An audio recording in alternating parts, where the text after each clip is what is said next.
जय श्री राधे कृष्णा। आप सभी का दिन शुभ और मंगलमय हो और भगवान श्री सूर्य नारायण की कृपा आप पर सदा बनी रहे। आज सुनिए ज्येष्ठ मास महात्म्य का अध्याय 20।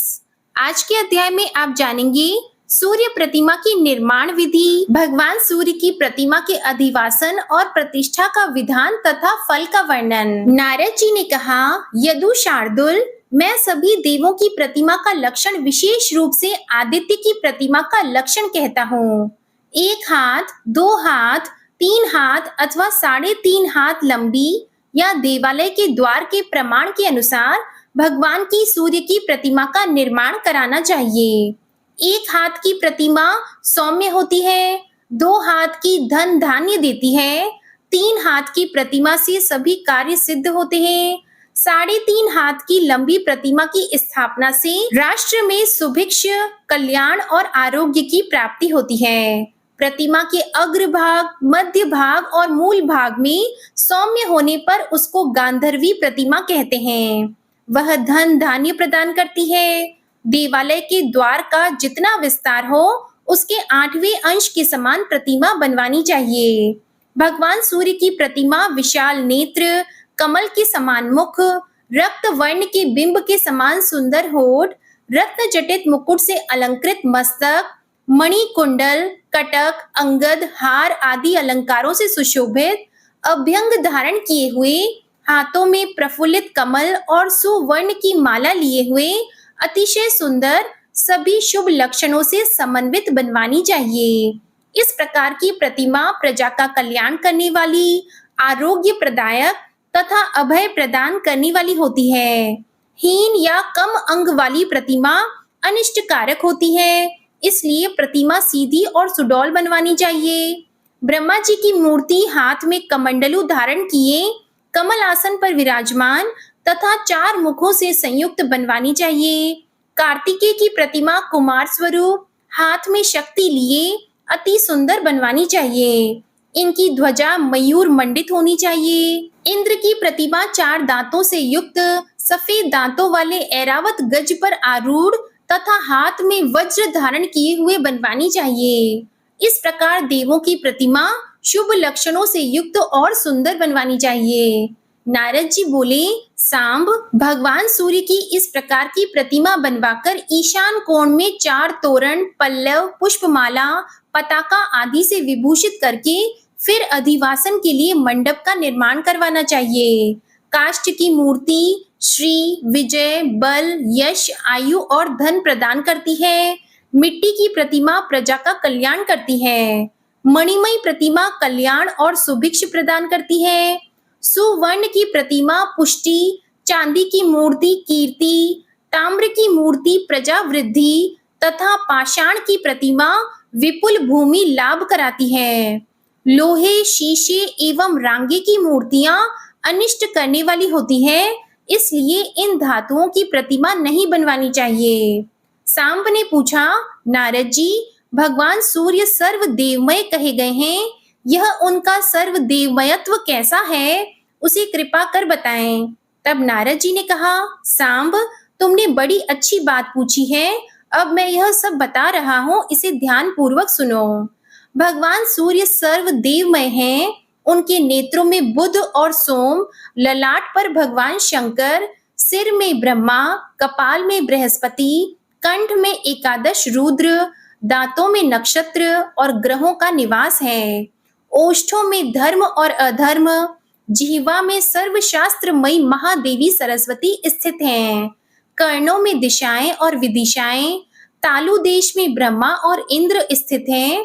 इसी प्रकार भ्रू मध्य में 12 आदित्य, रोमकूपों में सभी ऋषिगण, पेट में समुद्र, हृदय में यक्ष, किन्नर, गंधर्व, पिशाच, दानव और राक्षस गण विराजमान हैं। भुजाओं में नदियां, कक्षों में वृक्ष, पीठ के मध्य में मेरु, दोनों स्तनों के बीच में मंगल और नाभि मंडल में धर्मराज का निवास है। कटी प्रदेश में पृथ्वी आदि, लिंग में सृष्टि, जानुओं में अश्विनी कुमार, उरुओं में पर्वत, नखों के मध्य 7 पाताल, चरणों के बीच वन और समुद्र सहित भूमंडल तथा दंतंत्रों में कालाग्नि रुद्र स्थित हैं। इस प्रकार भगवान सूर्य सर्वदेवमय तथा सभी देवताओं के आत्मा हैं। जैसे वायु से विश्व व्याप्त है, वैसे ही चराचर जगत इनसे परिव्याप्त है, क्योंकि वायु भी भगवान सूर्य के प्रत्येक अंगों में ही स्थित रहता है। ऐसे ये भगवान सूर्य संपूर्ण प्राणियों पर अनुग्रह करने के लिए निरंतर तत्पर रहते हैं। नारद जी बोले, सांब, अब मैं अधिवासन विधि कहता हूँ। पवित्र भूमि को लीपकर 5 रंगों से चतुरस्र सुंदर वस्त्र की रचना करें। पताका, ध्वजा, तोरण, छत्र, पुष्पमाला आदि से उसे अलंकृत करें। मंडल में कुशा बिछाएं और सूर्य देव की मूर्ति उस पर स्थापित करें। भगवान सूर्य का आह्वान कर उन्हें अर्घ्य दें। मधु, पर्क तथा वस्त्र, यज्ञोपवीत आदि से पूजन करें और अव्यंग अर्पण करें। जिस प्रकार देवताओं को पवित्रक अर्पण किया जाता है, वैसे ही हर वर्ष श्रावण मास में नवीन अव्यंग की रचना करके सूर्य नारायण को समर्पित करना चाहिए। इनका यह पवित्रक है। नवीन अव्यंग के समर्पण के समय ब्राह्मणों को भोजन कराएं। भगवान की प्रतिमा को सुगंधित द्रव्यों से उपलिप्त कर पुष्पमाला चढ़ाएं तथा धूप आदि दिखाएं। नमः शंभवाय इस मंत्र से भगवान की प्रतिमा को शैया के ऊपर शयन कराएं। संपूर्ण कामनाओं की पूर्ति के लिए इस प्रकार 5 दिन, 3 दिन अथवा एक ही रात्रि प्रतिमा का अधिवासन करें। देवालय के ईशान कोण में उत्तम स्थान के मध्य में कुशा बिछाकर वहां शुक्ल वस्त्रों से सुसज्जित शैया रखें। शैया का सिरहाना पूर्व मुख रखा जाए। उसी शैया पर भगवान सूर्य की प्रतिमा को शयन कराएं। उनके दाहिने भाग में निक्षुभा, वाम भाग में रागी और चरणों के पास दंड नायक तथा पिंगल को स्थापित करें। उस रात्रि में सूर्य नारायण के पास जागरण करें। वंदी चारण से स्तुति, नृत्य, गीत आदि उत्सव कराएं। प्रभात होते ही ऋग्वेद के विधान से प्रतिमा का उद्बोधन करें और स्वस्ति वाचन पूर्वक भगवान की पूजा कर ब्राह्मण तथा भोजकों को हविष्यान भोजन कराएं तथा उन्हें दक्षिणा देकर प्रसन्न करें। अनंतर मंदिर के गर्भगृह में पिंडिका के ऊपर 7 अश्वों से युक्त सुवर्ण का रथ स्थापित कर सूर्य नारायण को अर्घ देकर मंगल वाद्यों के साथ जल धारा गिराएं। फिर उत्तम मुहूर्त और स्थिर लग्न में प्रतिमा की स्थापना करें। प्रतिमा का मुख नीचे ऊपर या अगल बगल तिरछा न हो, वरन सीधा और समान हो। भगवान सूर्य की प्रतिमा के दक्षिण भाग में और वाम भाग में क्रमशः निक्षुभा और रागी की प्रतिमा स्थापित करें। अनंतर मोदक, शष्कुली, पायस, कृशर आदि से इंद्र आदि 10 दिक्पालों का आह्वान तथा पूजन करके उन्हें बलि समर्पित करें। इसके अनंतर स्तुतियों तथा विविध उपचारों से सूर्य देव का पूजन करके ब्राह्मण और भोजकों को भोजन कराएं और उन्हें दक्षिणा दें। इस प्रकार भक्तों द्वारा भक्ति पूर्वक प्रतिमा की स्थापना किए जाने पर वह उनकी सभी प्रकार कल्याण, मंगल और सुख समृद्धि की वृद्धि करती है और उसमें भगवान सूर्य का नित्य सानिध्य रहता है। सूर्य की स्थापना करने वाला व्यक्ति मोक्ष प्राप्त करता है और उसे 7 जन्मों तक आदि व्याधियां भी नहीं सताती।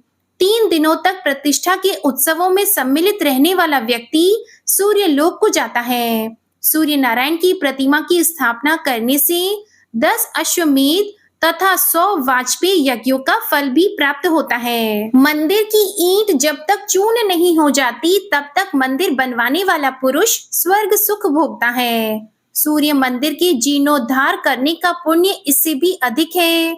जो पुरुष मंदिर का निर्माण कराकर प्राणियों की सृष्टि, स्थिति एवं प्रलय के हेतुभूत सूर्य श्रेष्ठ भगवान सूर्य की प्रतिमा स्थापित करता है, वह संसार के सब सुखों को भोगकर 100 कल्पों तक सूर्य लोक में निवास करता है। मंदिर में इतिहास पुराण का पाठ भी करना चाहिए। इसी प्रकार अन्य देवताओं की प्रतिमाओं का भी शय्यावास तथा उद्बोधन करें और शुभ मुहूर्त में उन प्रतिमाओं को यथा स्थान पिंडिका पर स्थापित करके पूजन करना चाहिए। जय श्री कृष्णा। आज का अध्याय यहीं समाप्त हुआ। इसके आगे का वृतांत आप अगले अध्याय में सुनिएगा। अब आप सुनिए विष्णु चालीसा का पाठ। विष्णु सुनिए विनय सेवक की चित लाए, कीरत कुछ वर्णन करूं, दीजिए ज्ञान बताए। नमो विष्णु भगवान खरारी, कष्ट नशावन अखिल बिहारी। प्रबल जगत में शक्ति तुम्हारी, त्रिभुवन फैल रही उजियारी। सुंदर रूप मनोहर सूरत, सरल स्वभाव मोहनी मूरत। तन पर पीतांबर अति सोहत, बैजंती माला मन मोहत। शंख चक्र कर गदा विराजे, देखत दैत्य असुर दल भाजे। सत्य धर्म मद लोभन गाजे, काम क्रोध मद लोभन छाजे। संत भक्त सज्जन मन रंजन, दनुज असुर दुष्टन दल गंजन। सुख उपजाए कष्ट सब भंजन, दोष मिटाय करत जन सज्जन। पाप काट भव सिंधु उतारण, कष्ट नाश कर भक्त उबारण। करत अनेक रूप प्रभु धारण, केवल आप भक्ति के कारण। धरणी धेनु बन तुम ही पुकारा, तब तुम रूप राम का धारा। भार उतार असुर दल मारा, रावण आदिक को संहारा। आप वराह रूप बनाया, हिरण्याक्ष को मार गिराया। धर्मस्य तन सिंधु बनाया, 14 रत्नन को निकलाया। अमिलख असुरन द्वंद मचाया, रूप मोहिनी आप दिखाया। देवों को अमृत पान कराया, असुरन को छवि से बहलाया। कूर्म रूप धर सिंधु मझाया, मंदराचल गिरि तुरत उठाया। शंकर का तुम फंद छुड़ाया, भस्मासुर को रूप दिखाया। वेदन को जब असुर डुबाया, कर प्रबंध उन्हें ढूंढवाया। मोहित बन कर खल ही नचाया, उस ही कर से भस्म कराया। असुर जलंधर अति बलदाई, शंकर से उनकी लड़ाई। हार पार शिव सकल बनाई, कीन सती से छल खल जाई। सुमिरन कीन तुम्हें शिव रानी, बतलाई सब विपत कहानी। तब तुम बने मुनीश्वर ज्ञानी, वृंदा की सब सुरति भुलानी।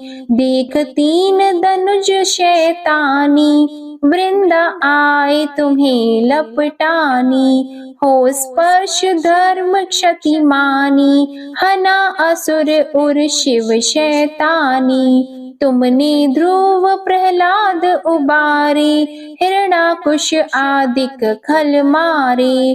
गणिका और अजामिल तारे, बहुत भक्त भव सिंधु उतारे। हरहु सकल संताप हमारे, कृपा करहु हरि सिरजनहारे। देखहु मैं निज दर्श तुम्हारे, दीप बंधु भक्तन हितकारी। चाहता आपका सेवक दर्शन, करहु दया अपनी मधुसूदन। जानो नहीं योग्य जब पूजन, होय यज्ञ स्तुति अनुमोदन। शील दया संतोष सुलक्षण, विदित नहीं व्रत बोध विलक्षण। करहु आपका किस विधि पूजन, कुमति विलोक होत दुख भीषण। करहु प्रणाम कौन विधि सुमिरन, कौन भांति मैं करहु समर्पण। सुर मुनि करत सदा सेवकाई, हर्षित रहत परम गति पाई। दीन दुखिन पर सदा सहाई, निज जन जान लेव अपनाई। पाप दोष संताप नशाओ, भव बंधन से मुक्त कराओ। सुत संपत्ति दे सुख उपजाओ, निज चरणन का दास बनाओ। निगम सदा ये विनय सुनावे, पढ़े सुने सो जन सुख पावे। श्री विष्णु चालीसा समाप्त होती है। प्रेम से बोलिए भगवान विष्णु और माता लक्ष्मी की जय। आपको आज की कथा पसंद आए तो वीडियो को लाइक कीजिएगा, शेयर कीजिएगा, कमेंट में भगवान श्री सूर्य नारायण की जय लिखिएगा और चैनल को भी सब्सक्राइब करिएगा। इसी के साथ आज आप हमारे चैनल पर बुधवार व्रत की कथा भी जरूर सुनिएगा। प्रेम से बोलिए श्री हरि विष्णु जी की जय।